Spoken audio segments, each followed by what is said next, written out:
all funds for the war to the detriment of the well-being of citizens, the Kremlin continues to cut social items of the state budget. Medicine and education have already been affected, followed by expenses to support the national economy. Next year, the Russian government intends to reduce budget expenditures to support the national economy by 6%, and in 2025 by another 16%. The authorities will redirect the saved money to military expenses, the share of which will become a record in the budget since Soviet times: 10,775 billion rubles, or almost 30%. The Moscow Times writes, The National Welfare Fund of Russia, which has repeatedly seen the Kremlin in crisis situations, is also being reduced. The reason is the influence of Western sanctions on the energy sector of the Federation and the ever-increasing costs of the war against Ukraine, experts assure. За этот год, полтора года, over the year, a year and a half, they spent $100 billion to support the economy. Based on this, the $50 billion that are now remaining in this fund will be preserved as much as possible, especially considering that the sanctions are finally in effect for from 6 months to a year. Then they will no longer have financial resources. Of course, China can help, but we know that China also has certain problems today.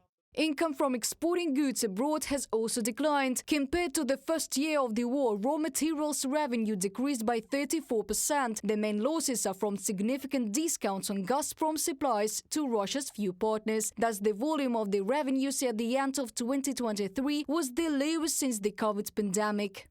Income from the export of metals dropped by 15%, chemical products by 35%, wood and its products by 30%, machinery and equipment by 25%. The only export item for which the Federal Customs Service recorded a slight increase in income was food and agricultural raw materials. Goods brought in 4.3% more than last year. The Moscow Times writes on Telegram. Amid the declining incomes in Russia, internal problems are worsening. The collapse of housing and communal infrastructure is one illustrative example. Despite numerous accidents in the housing and communal services sector, costs for maintaining infrastructure will be reduced by almost 500 billion to 360 billion rubles in 2 years.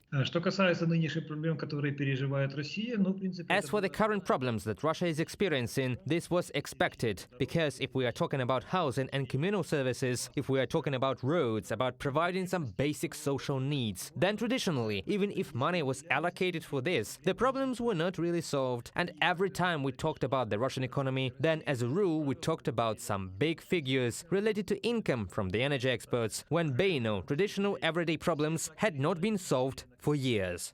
At the same time, the Kremlin continues to put a good face on a bad game. The indicators of the Russian economy, judging by the reports of the Ministry of Finance, are not critical. The reason is the infusion of trillions of government rubles into the military-industrial complex and the maintenance of the army. However, the Kremlin is unlikely to be able to maintain economic stability in this way for long, experts warn. Reported by Diana Kolesnik, Larisa Zubenko, UATV News.